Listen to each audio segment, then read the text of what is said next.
Next time, you'll know better. Have you ever walked into a room and found a vampire? No, not the sexy kind, but a foul creature with bony limbs and ashen skin. The kind that snarls as you enter, like a beast about to pounce. The kind that roots you to the spot with its sunken hypnotic eyes, rendering you unable to flee as you watch the hideous thing uncoil from the shadows. Has your heart started racing though your legs refuse to? Have you felt time slow as the creature crosses the room in the darkness of a blink? Have you shuddered with fear when it places one clawed hand atop your head and another under your chin so it can tilt you, exposing your neck? Have you squirmed as its rough, dry tongue slides down your cheek, over your jaw, to your throat, in a slithering search that's seeking your artery? Have you felt its hot breath release in a hiss against your skin when it probes your pulse, the flow that leads to your brain? Has its tongue rested there, throbbing slightly, as if savoring the moment? Have you then experienced a sinking, sucking blackness as you discover that not all vampires feed on blood? Some feed on memories. Well, have you? Maybe not. But let me rephrase the question. Have you ever walked into a room and suddenly forgotten why you came in? Hands. The doctor pulled the stethoscope ear tips out and hung the device around his neck. Mr. Weatherby, all of your tests have come back negative and my examination shows nothing abnormal. Adam knew what was coming next. I'm not crazy, doctor. I'm sorry, but there's no physical reason for why you occasionally lose control over your hands. A psychologist can help. I don't need therapy. I need answers. They seem to have a life all on their own. I can't hold a job. I'm under investigation for assault. I almost killed my neighbor. This can't go on. I'll try anything at this point. After 2 weeks on a new medication, Adam saw no progress and grew increasingly depressed. He was convinced that despite what the doctor said, it was not a psychological problem. That night, a frustrated and angry Adam sat in a chair and drank bourbon. Drunk and hopeless, he stumbled to the garage and started the table saw, then slowly lowered his wrists toward the screaming blade. Detective Armstrong entered the garage where several uniformed officers stood over the blood-soaked body. So what do we got? He said, taking in the blood-splattered scene. This is a weird one, Detective. How so? Take a look at the body. He apparently chopped off his hands with the table saw and bled to death. Armstrong knelt down. And we can't find his hands anywhere. He stood against my window. I don't know why I looked up, but when I did, I saw him there. He stood against my window. His forehead rested against the glass, and his eyes were still and light, and he smiled a lipstick red, cartoonish grin. And he just stood there in the window. My wife was upstairs sleeping, my son in his crib, and I couldn't move. I froze and watched him look past me through the glass. Oh, please, no. His smile never moved, but he put a hand up and slid it down the glass, watching me, with matted hair and yellow skin and face through the window. I couldn't do anything. I just stayed there, frozen. Feet still in the bushes. I was pruning, looking into my home. He stood against my window. Fallers. People started falling from the sky by the close of the decade. They were never clothed, always naked, always a petrifying grin on their faces.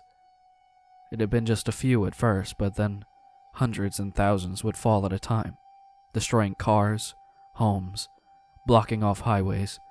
Strange discoveries were made upon research. They were human, but lacked any blood, intestines, or even a heart. No one could explain the hideous grins they had or even where they came from. It was a woman in Costa Rica who made the latest and most disturbing discovery.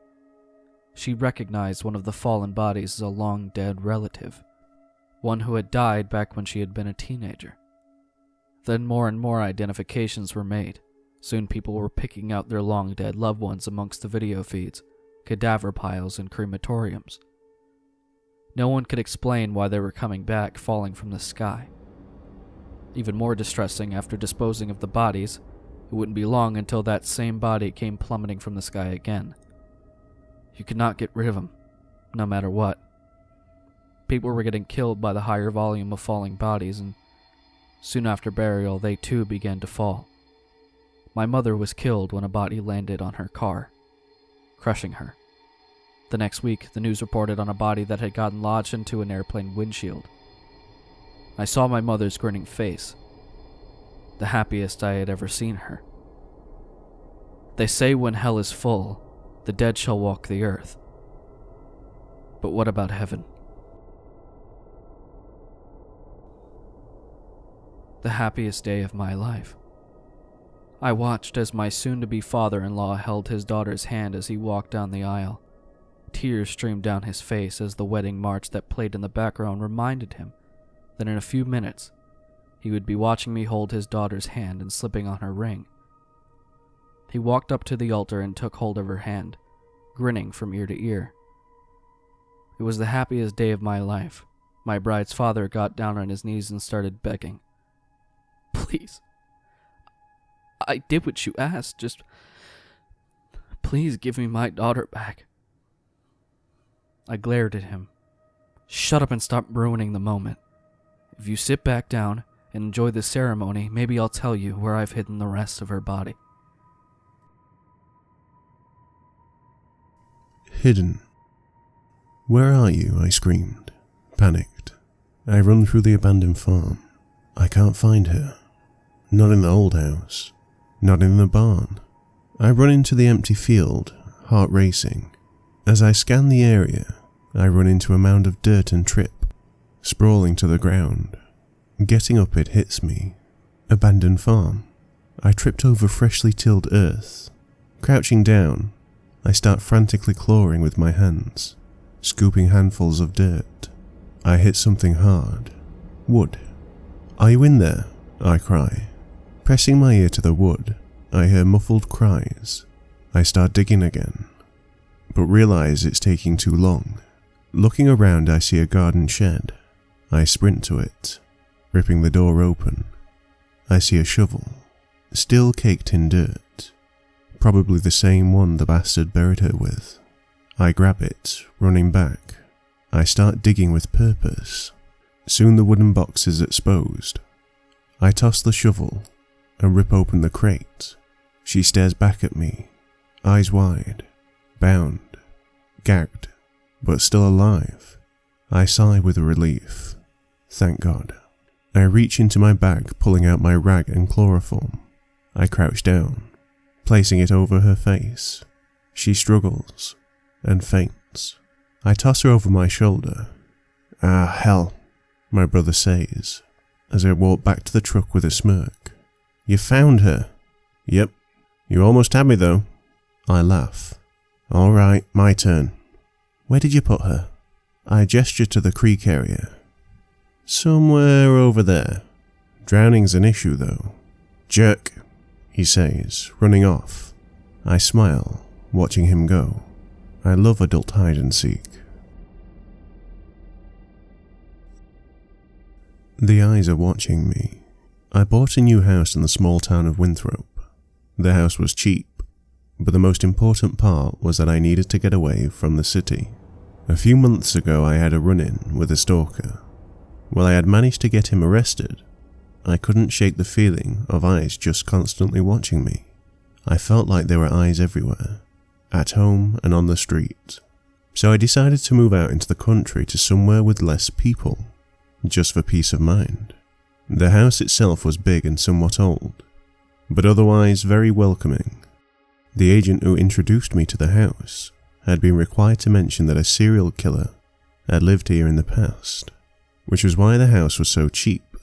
However, He, and later, my next-door neighbour Sarah, both told me to pay the thought no mind. 4 other owners had lived in the house since then, and all of them were very happy with it. I love the house. Its interior furnishings were beautiful and very comfortable. The people of Winthrop were friendly, often bringing over freshly baked pastries or inviting me over for dinner. Get-togethers, they said, were the key to making sure everyone who lived in Winthrop loved it there.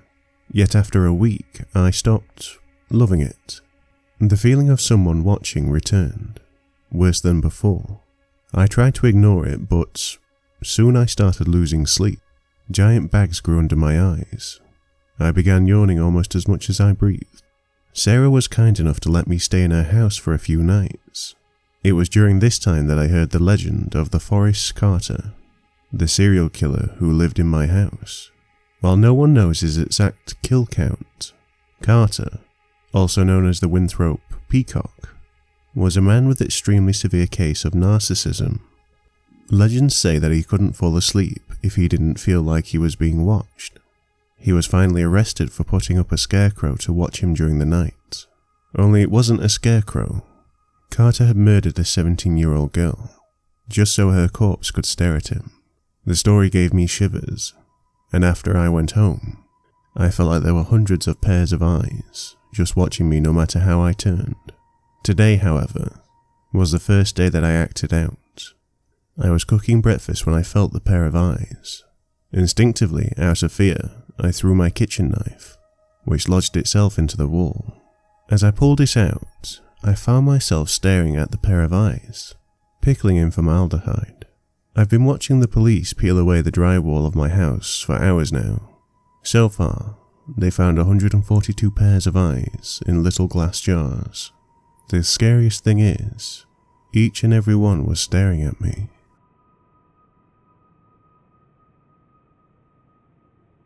The enemy. I flung myself through the door and vaulted the toppled long-dead refrigerator that served as an ineffective barricade in the front of me. My legs propelled me through the room and into a small hallway on the other side. I couldn't stop to eat the expired contents of the fridge, appealing to me despite their stench after several days without food. The shrieks of pain and cries for mercy around me spurred my body onward and filled me with unexpected energy. In spite of my hunger, we were at war. I came to a halt in front of a small bathroom. A noise. Something behind the shower curtain. My fear heightened, and images of the enemy flooded my mind. Merciless beasts wearing human skin, devouring indiscriminately, accepting no pleas, and respecting no argument. Zombies. It had begun as we expected with a virus. The original infected were almost a cliché.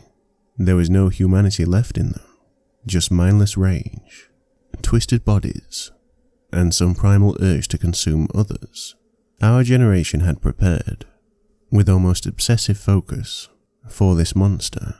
The first wave was eradicated with almost laughable ease. We were not prepared for adaptation.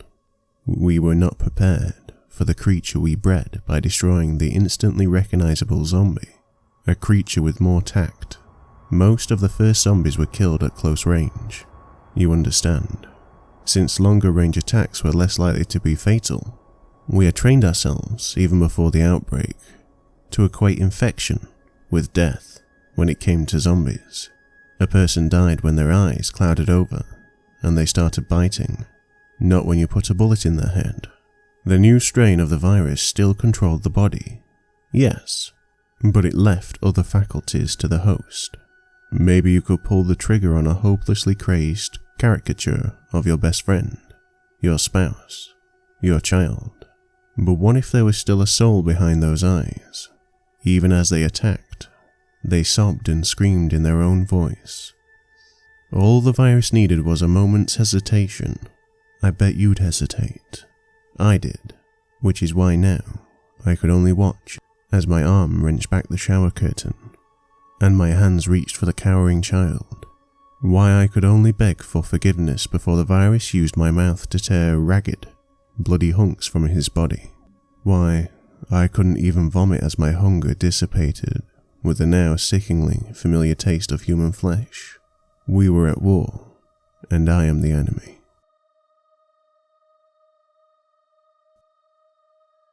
So I lost my phone. Last night a friend rushed me out of the house to catch the opening act at a local bar's music night. After a few drinks, I realized my phone wasn't in my pocket. I checked the table we were sitting at, the bar, the bathrooms, and after no luck I used my friend's phone to call mine. After 2 rings someone answered, gave out a low raspy giggle, and hung up. They didn't answer again. I eventually gave it up as a lost cause and headed home. I found my phone laying on my nightstand, right where I left it.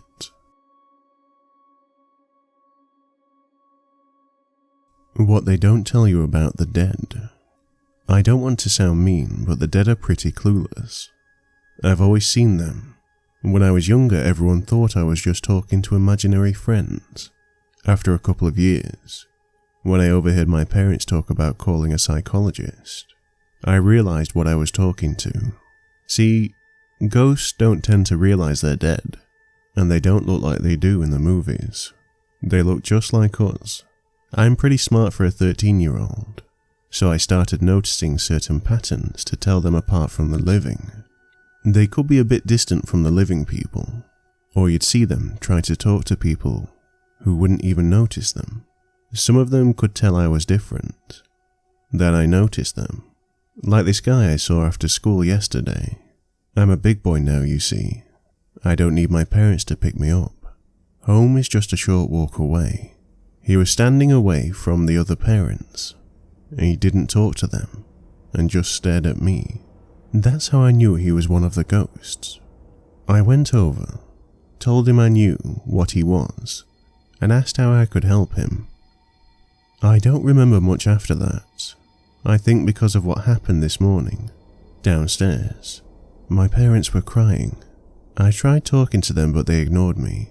They must have died last night somehow. Sometimes the new ghosts wouldn't talk to me. Some police officers and reporters just arrived. They won't talk to me either, just my parents. It's weird. I've never seen so many ghosts together before. Why won't anyone talk to me?